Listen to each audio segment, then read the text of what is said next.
சர்வமங்கள மாங்கல்யே சிவே சர்வார்த்த சாதகே சரண்யே திரியம்பகே கௌரி நாராயணி நமோஸ்துதே. ஓம் நமச்சிவாய. மேன்மைகள் சைவ நீதி விளங்குக உலகமெல்லாம். நோயற்ற வாழ்வே குறைவற்ற செல்வம். அந்த நோய் நொடி இல்லாத வாழ்வு இந்த உலக மக்கள் எல்லோரும் வாழ வேண்டும் என்று கலியுகத்தின் காந்தமலை ஜோதியாகிய சபரிமலை சுவாமி ஐயப்பனுடைய திருவடிகளை சிறந்தாழ்த்தி டான் தமிழொலி ஓம் தொலைக்காட்சி நேயர்கள் அனைவருக்கும் சர்வதேச இந்து மத குறிப்பீடம் அகில இலங்கை சபரிமலை ஸ்ரீ சாஸ்தாபுரத்தின் சார்பில் இனிய வணக்கங்களும் நல்லாசிகளும். என்றும் மங்களகரமான குரோதி வருஷம் தை மாதம் 13ஆம் நாள் 26/1/2025 ஞாயிற்றுக்கிழமை. இன்று மலர்ந்திருக்கின்ற இன்றைய பொழுதும் நம் எல்லோருடைய வாழ்விலும் எல்லா விதமான சிறப்புகளும் வெற்றிகளும் கிடைக்க வேண்டும் என்று இறைவனை பிரார்த்தித்து, இன்று பானுவாரம் என்று போற்றுகின்ற ஞாயிற்றுக்கிழமை சூரிய பகவான் பிரத்யக்ஷ தெய்வமாகிய சூரியனை அதிகாலையிலே உதிக்கின்ற பொழுது யாரெல்லாம் எழுந்து ஆசாரசீலராக சூரிய பகவான் உதிக்கின்ற வேளையிலே பிரார்த்தனை செய்கின்றார்களோ அவர்களுக்கு நரம்பு சம்பந்தமான நோய்கள் வராது. அவ்வாறு நரம்பு நோய்கள் உள்ளவர்கள் சூரியனை வழிபட்டால் அதிலிருந்து விடுபடலாம். இதெல்லாம் முன்னோர்கள் கண்டு அனுபவித்து இந்த சூரிய நமஸ்காரத்தை செய்தார்கள். இப்பெல்லாம் சூரியன் உதிக்கிற பொழுது நமஸ்காரம் செய்கிறங்கிறதே பலருக்கும் தெரியாது. ஏன்னா சூரியன் உதிச்சு வெயில் தலைமாட்டுக்கு வந்ததுக்கப்புறம் எழும்புகிற வீடுகளும் இருக்கிறார்கள். சூரியன் உதிப்பதற்கு முன்பு எழுந்து ஸ்நான அனுஷ்டானம் முடித்து சூரிய உதய நேரத்திலே சூரியனை பிரார்த்தனை செய்கின்ற பொழுது எல்லா விதமான சிறப்புகளும் செல்வங்கள் நமக்கு கிடைக்கும். அவ்வாறு சூரிய பகவானை நாம் வழிபாடு செய்வதோடு நாம் இந்த பெற்றோர்கள் பெரியோர்களை பாதுகாக்க வேண்டும் என்ற சிந்தனையிலே தொடர்ச்சியாக அந்த ஒரு குட்டி கதை சொல்லி வருகிறேன். இந்த குட்டி கதை இன்று நேற்றல்ல, கிட்டத்தட்ட 37 ஆண்டுகளாக இலங்கையில் உள்ள பல தொலைக்காட்சிகளிலும் இவ்வாறு சைவ நற்சிந்தனைகள் வழங்குகிற பொழுது ஒரு குட்டி கதை சொல்லுகின்ற வழக்கம். அதில் இந்த ஒரு குட்டி கதையிலே தொடர்ச்சியாக அந்த தாய் தகப்பன் இவ்வாறு அந்த பிள்ளையை வளர்த்தி பெரியவனாக்கி நல்லலைக்கு வந்தார்கள். அவன் வீடு வாங்கி விட்டான். பழைய இடத்திலே உட்கார வைக்கிறார்கள். சாப்பாட்டுக்கு கோப்பை கொடுக்கிறார்கள். நேரத்துக்கு சாப்பாடு கொடுக்கிறார்கள். இந்த அவருக்கு பிறந்த பிள்ளைகள் பார்க்கிறார்கள் என்ற வரையிலே நேற்றைய தினம் நாம் சிந்தித்தோம். இந்த பிள்ளைக்கு தெரிய வருகிறது அது எங்களுடைய அப்பா அம்மாவை பெற்ற அப்பா அம்மா என்று. இவ்வாறு அவனும் வளர்ந்து 10 வயசு ஆயிற்று. ஒரு நாள் மருமகள் சாப்பாட்டு வேளையை கோப்பையை கொண்டு வாருங்கள் என்று சத்தம் போடுகிறாள். வைத்த இடத்திலே கோப்பையை காணவில்லை. தேடுகிறாள். இருவரும் தேடுகிறார்கள். வைத்த இடத்திலே கோப்பை இரண்டையுமே காணவில்லை. அப்போ மருமகள் ஏசுகிறாள், ஒரு கோப்பையை கூட உங்களால் பாதுகாக்க முடியலையா?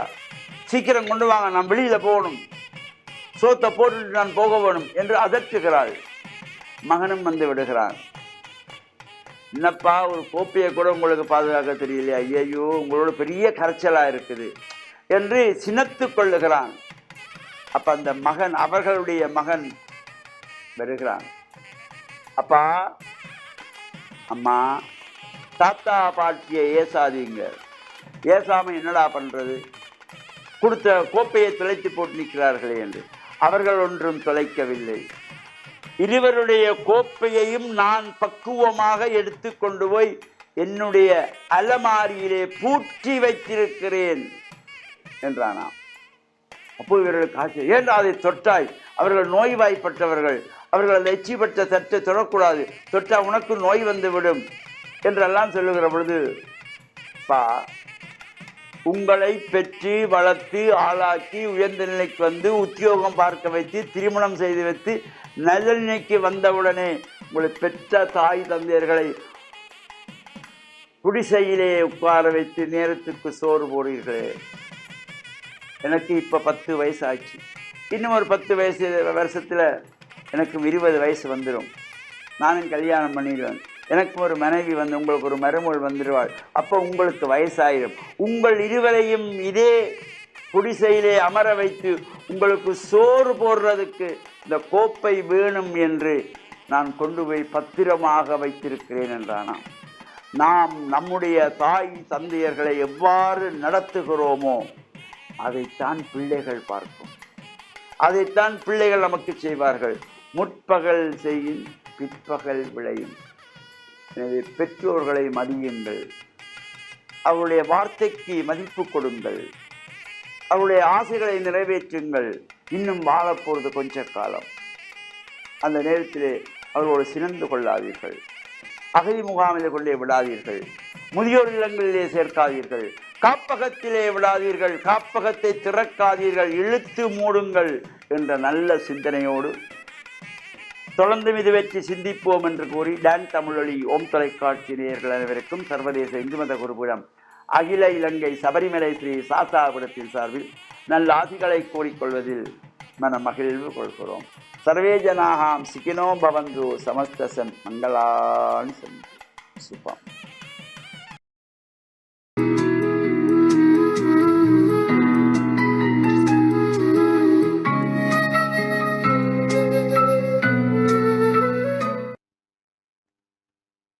இறை இயேசுவில் என் அன்பு நெஞ்சங்களே, கிறிஸ்தவ நற்சிந்தனை வேளையில் உங்களை சந்திப்பதிலே எனக்கு மிக மகிழ்ச்சி. ஆண்டவர் இயேசுவின் அன்பும் அருளும் உங்கள் அனைவரோடும் இருப்பதாக. கிறிஸ்துவினுடைய பணி வாழ்வை பற்றி கூறுகின்ற லூக்கா நற்செய்தியாளர் அவருடைய பணியினுடைய ஆரம்பத்திலே எப்படிப்பட்ட ஒரு மனநிலையோடு இயேசு புறப்பட்டார் என்று சொல்லுகின்றார். இளையவர்கள் தங்களுடைய எதிர்காலம் பற்றி கனவுகள் காண்பார்கள். இது மனிதனுடைய வாழ்க்கையினுடைய அவருடைய வளர்ச்சியினுடைய முதிர்ச்சியினுடைய ஒரு படிமுறையாக குழந்தை பருவம், பிள்ளை பருவம் என்று பதின் பருவம் என்று நாங்கள் அடியெடுத்து வைக்கின்ற பொழுது, இளமை பருவத்திலே எங்களுடைய வாழ்க்கையில் எப்படிப்பட்ட எதிர்காலத்தை நான் அமைத்து கொள்ள வேண்டும் என்று ஒருவர் தன் மீது தன் வாழ்க்கையை பொறுத்தளவிலே பொறுப்பை ஏற்றுக்கொள்கின்றார். யாரும் தன்னுடைய வாழ்க்கையை அழித்துக் கொள்ள வேண்டும் என்று கனவுகள் காண்பதில்லை. யாரும் தன்னுடைய வாழ்க்கையிலே எதையும் சாதிக்க முடியாது என்று நினைப்பதில்லை. தங்களுடைய வாழ்க்கையிலே எதை சாதிக்க வேண்டும், எப்படிப்பட்ட ஒரு எதிர்காலத்தை அமைத்துக் கொள்ள வேண்டும் என்று கடவுள் ஒவ்வொருவருடைய உள்ளத்திலேயும், குறிப்பாக அவருடைய இளமை பருவத்திலே அவர்களுடைய உள்ளத்தில் இப்படிப்பட்ட கனவுகளை பதிக்கின்றார். நாங்கள் யாரும் இந்த உலகத்திலே தோன்றிய பொழுது இந்த தோன்றுகின்ற எங்களுடைய இந்த வாழ்க்கையிலே நாங்கள் தோல்வியை காண வேண்டும் என்று விரும்புவதுமில்லை, நினைப்பதுமில்லை. வள்ளுவப் பெருமான் அழகாக சொல்லுவார், தோன்றி புகழோடு தோன்றுக என்று. அதாவது எந்த ஒரு காரியத்திற்கும் நாங்கள் அடியெடுத்து வைக்கின்ற பொழுது புகழோடு தோன்ற வேண்டும் என்று நாங்கள் ஆசிப்பது, விரும்புவது வழக்கம். ஆண்டவர் இயேசுவினுடைய இந்த பணியின் ஆரம்பத்திலே சொல்லப்படுகின்றது, தூய ஆவியினாலே அவர் ஆட்கொள்ளப்பட்டவராக, நிரப்பப்பட்டவராக, அழகையினுடைய சோதனைகளை எல்லாம் வென்றவராக, ஒரு வீரனாக, தன்னம்பிக்கை கொண்டவராக, இலட்சியவாதியாக அவர் புறப்படுகின்றார்.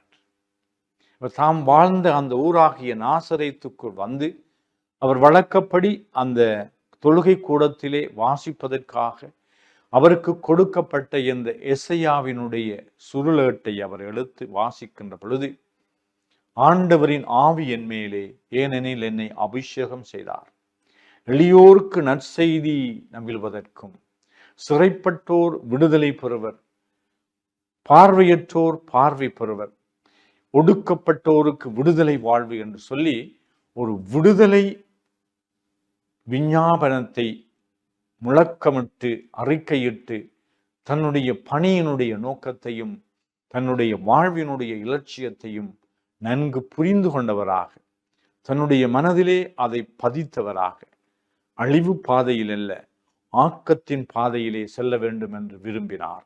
நம்பிக்கை கொண்டார். வாழ்க்கையில் அவர் நம்பிக்கை கொண்டார். வாழ்வை எதிர்கொண்டார்.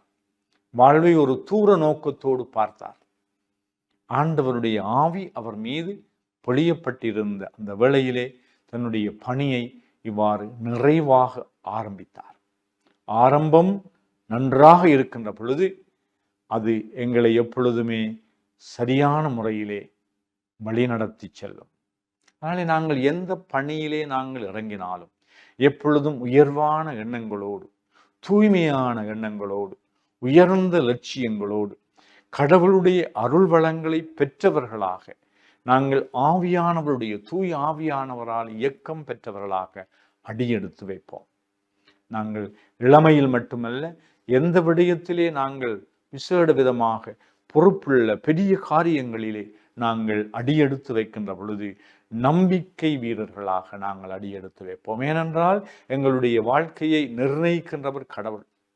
அந்த கடவுள் எங்களுக்கு அந்தந்த அந்தஸ்துக்கு ஏற்ப என்னென்ன பதவிகளை, என்னென்ன பொறுப்புகளை, என்னென்ன நிலைகளிலே நாங்கள் அழைக்கப்படுகின்றோமோ அதற்கான தேவையான அருள் வளங்களை நிறைவாக தூய ஆவியானவருடைய கொடையாக அருளுகின்றவர் கடவுள்.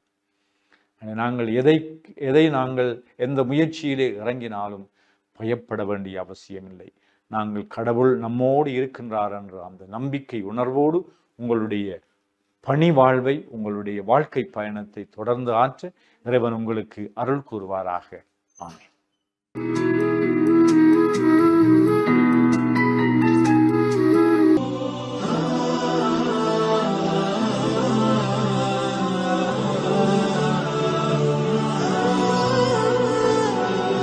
அஸ்ஸலாமு அலைக்கும் வரஹ்மத்துல்லாஹி வபரகாத்துஹு. அன்பின் இஸ்லாமிய சகோதரர்களே, ஈமானிய உறவுகளே, எம்முடைய இஸ்லாம் மதத்தை பொறுத்த வரைக்கும் இந்த அல்குர்ஆனிலே ஏற்பட்டிருக்கக்கூடிய இந்த விஞ்ஞான உண்மைகள், அதிகமான உண்மைகள் மறைக்கப்பட்டிருக்கின்றது. அதிலே ஒரு மிக முக்கியமான ஒரு உண்மையான ஒரு அத்தாட்சியான ஒரு சம்பவம், நாம் எல்லோரும் இந்த ஃபிரௌனுடைய சடலத்தை பற்றி நாங்கள் கேள்விப்பட்டிருக்கின்றோம். ஆனால் இந்த ஃபிரௌனுடைய சடலம், அதனுடைய வரலாற்று பின்னணி, அதில் இருக்கக்கூடிய அல்குர்ஆனிய விஞ்ஞானிய உண்மை, இதை பற்றி எம்முடைய சமூகம், அதை போன்று மாற்று மத சமூகத்திற்கு நாங்கள் எத்தி வைக்க வேண்டிய கடமை இருக்கின்றது. அதாவது 1848ஆம் ஆண்டு செங்கடல் ஓரத்திலே ஒரு சடலத்தை கண்டெடுக்கின்றார்கள். இந்த சடலம் அதை போன்று இந்த செங்கடல் எகிப்திய அரசாங்கத்திற்கு சொந்தமாக இருப்பதால் அந்த எகிப்திய அரசாங்கம் அந்த சடலத்தை எகிப்திலே பிரபலியமாக இருக்கக்கூடிய கெய்ரோ மியூசியம் என்று சொல்லக்கூடிய அந்த நூதன சாலையிலே அந்த சடலத்தை அப்படியே கொண்டு போய் ஒரு ஆய்வை மேற்கொள்கின்றார்கள். அங்கே இருக்கக்கூடிய இஸ்லாமிய விஞ்ஞானிகள் ஒரு ஆய்வை மேற்கொள்கின்றார்கள். அதிலே அவர்கள் சொல்லுகின்றார்கள், இது பல ஆயிரம் வருடங்களுக்கு முன்னால் செங்கடலிலே மூழ்கடிக்கப்பட்ட ஃபிரௌனுடைய சடலமாக இருக்கலாம் என்ற கேள்விக்குறியோடு அந்த ஆய்வை முடித்து விட்டார்கள். முழு உலகிற்கும் அறிவிக்கவில்லை. அந்த எகிப்து நாட்டிற்கு மாத்திரம் அறிவித்துவிட்டு அப்படியே விட்டுவிட்டார்கள். அந்த சடலத்தை அப்படியே கெய்ரோ மியூசியத்திலே மக்களுடைய பார்வைக்காகவும் வைத்து விட்டார்கள். ஆனால் 120 வருடங்களின் பின்னால் பிரான்ஸ் நாட்டைச் சேர்ந்த மேரிஸ் புக்கைல் என்று சொல்லக்கூடிய ஒரு உடற்கூறு அறிஞர், இவருடைய பணி, இவருடைய படிப்பு உடற்கூறுகளை பற்றி, உடல் உறுப்புகளை பற்றி ஆராயக்கூடிய ஒரு படிப்பை முடித்துவிட்டு வெளியே வந்த ஒரு மனிதர். இந்த மனிதர் கேள்விப்படுகின்றார், எகிப்திலே கெய்ரோ மியூசியத்திலே இப்படி ஒரு சடலம், பழமை வாய்ந்த ஒரு சடலம், பல 100 வருடங்களாக சடலம் பாதுகாக்கப்பட்டு கொண்டிருக்கின்றது, இதை நாங்கள் பார்க்க வேண்டும் என்று தன்னுடைய நண்பர்கள் கூறியவுடன் இந்த மேரிஸ் புக்கைல் தன்னுடைய நண்பர்களோடு ஒரு சுற்றுலாவை மேற்கொள்கின்றார். அங்கே போய் அந்த கெய்ரோ மியூசியத்திலே பார்க்கின்றார், அந்த சடலம் அப்படியே இருக்கின்றது. எந்த ஒரு பழுதும் இல்லாமல், எந்த ஒரு பிரச்சனையும் இல்லாமல் அந்த சடலம் அப்படியே பாதுகாக்கப்பட்டு கொண்டிருக்கின்றது. இதை கண்டு இந்த மேரிஸ் புக்கைல் இதை பற்றி சரியான முடிவு கிடைக்கப்பெறவில்லை, இதை பற்றி இந்த சடலத்தை பற்றி சரியான ஆய்வு அவர்கள் மேற்கொள்ளவில்லை என்று தெரிந்தவுடன் அங்கே இருந்த எகிப்திய அரசாங்கத்திடம் ஒரு கோரிக்கையை முன்வைக்கின்றார். இந்த சடலத்தை என்னுடைய நாட்டிற்கு தாருங்கள், நான் இந்த சடலத்தை பற்றி ஆய்வு செய்துவிட்டு அதே போன்று இந்த சடலத்தினுடைய ஆய்வை உங்களுடைய நாட்டிற்கு நான் தருகின்றேன், இந்த சடலத்தையும் இந்த சடலத்திற்கான ஆய்வு பின்னணியை உங்களிடத்திலே ஒப்படைக்கின்றேன், இந்த சடலத்தை என்னிடம் தாருங்கள் என்று ஒரு கோரிக்கையை முன்வைக்கின்றார். அந்த நேரம் எகிப்திய அரசாங்கம் அந்த கோரிக்கையை ஏற்றுக்கொள்கின்றது. அந்த காலத்திலே பிரான்சிலே ஜனாதிபதியாக இருந்த பிரான்சிஸ்கோ மித்ரன் என்று சொல்லக்கூடிய அந்த ஜனாதிபதியுடைய தலைமையிலே இந்த சடலத்தை ஒப்படைக்கின்றார்கள். சடலத்தை ஒப்படைத்தவுடன் இந்த மேரிஸ் புகையில் தன்னுடைய பிரான்ஸ் நாட்டிற்கு அந்த சடலத்தை அப்படியே கொண்டு வருகின்றார். கொண்டு வந்தவுடன் தன்னுடைய லேபிலே தன்னுடைய ஆய்வறையிலே வைத்து ஆய்வு செய்கின்றார். ஆய்வு செய்தவுடன் பார்க்கின்றார், இந்த சடலம் முழுவதும் உப்பு படலங்கள் நிறைந்திருக்கின்றது, உவராக இருக்கின்றது. உடனே இந்த மேரிஸ் புக்கையில் யோசிக்கின்றார், இந்த சடலத்தை பற்றி எமக்கு முன்னால் இருந்த வேதங்களில் ஏதாவது கூறப்பட்டிருக்கின்றதா, முன்னைய வேதங்களில் ஏதாவது கூறப்பட்டிருக்கின்றதா என்பதை ஆய்வு செய்ய முனைகின்றார். அந்த காலத்திலே பைபிளில் இருந்த 2 வகை இருக்கின்றது. புதிய நியூ டெஸ்ட்மெண்ட், ஓல்ட் டெஸ்ட்மெண்ட், புதிய ஏற்பாடு, பழைய ஏற்பாடு என்று இருக்கின்றது. முதலாவதாக பழைய ஏற்பாட்டிலே பார்க்கின்றார், ஆய்வு செய்கின்றார். அதிலே ஃபிரௌன் கடலிலே மூழ்கடிக்கப்பட்டான் என்றதோடு அந்த வசனம் முடிவடைந்து விடுகின்றது. அதற்கு பின்னால் என்ன ஆவான், அந்த சடலம் பாதுகாக்கப்படுமா இல்லையா என்று எந்த ஒரு தகவலும் அந்த இடத்திலே இல்லை. உடனே புதிய ஏற்பாட்டை கொண்டு வர சொல்கின்றார். புதிய ஏற்பாட்டிலே பார்க்கின்றார், அதிலும் அதே வசனம்தான் இருக்கின்றது. ஃபிரௌன் கடலிலே மூழ்கடிக்கப்பட்டான் என்றதோடு அந்த வசனம் முடிவடைந்து விடுகின்றது. அதற்கு பின்னால் அந்த சடலம் பாதுகாக்கப்படுமா, இந்த ஃபிரௌன் பாதுகாக்கப்படுவானா இல்லையா என்று எந்த ஒரு தகவலும் அதிலே இல்லை. அந்த நேரம் இந்த மேரிஸ் புக்கருடைய ஆய்வறையில் இருந்த ஒரு முஸ்லீம் வாலிபர், அவருடைய நண்பர் சொல்கின்றார், அல் குர்ஆனிலே ஒரு வசனம் இருக்கின்றது, அதாவது ஃபல் யௌம நுனஜ்ஜீக பிபதனிக லிதகூன லிமன் கல்ஃபக ஆயா வ இன்ன கஸீரம் மினன் நாஸி அன் ஆயாத்தினா லகாஃபிலூன். இந்த அரபு வார்த்தையை கேட்டவுடன் மேரிஸ் புக்கையில் அரபு தெரிந்தவர் திகைத்து போகின்றார், ஆச்சரியப்படுகின்றார். இப்படி ஒரு வசனம் அல் குர்ஆனிலே இருக்கின்றதா, கொண்டு வாருங்கள் அல் குர்ஆனை. அல் குர்ஆனை கொண்டு வருகின்றார்கள். பார்க்கின்றார்கள், அப்படியே அந்த வசனம் இருக்கின்றது. என்ன வசனம்? அல்லாஹ் ரப்புல் ஆலமீன் ஃபிரௌனை கடலிலே மூழ்கடிக்கக்கூடிய நேரம் ஃபிரௌனை பார்த்து சொன்ன அந்த வசனம், ஃபல் யௌம நுனஜ்ஜீக பிபதனிக, இன்றைய தினம் உம்முடைய உடம்பை இந்த கடலிலே நாங்கள் மூழ்கடித்து லிதகூன லிமன் கல்ஃபக ஆயா, உனக்கு பின்னால் ஒரு சமூகம் வரும், அந்த சமூகத்திற்கு அத்தாட்சியாக ஒரு படிப்பினையாக உம்முடைய உடம்பை நாங்கள் பாதுகாப்போம்.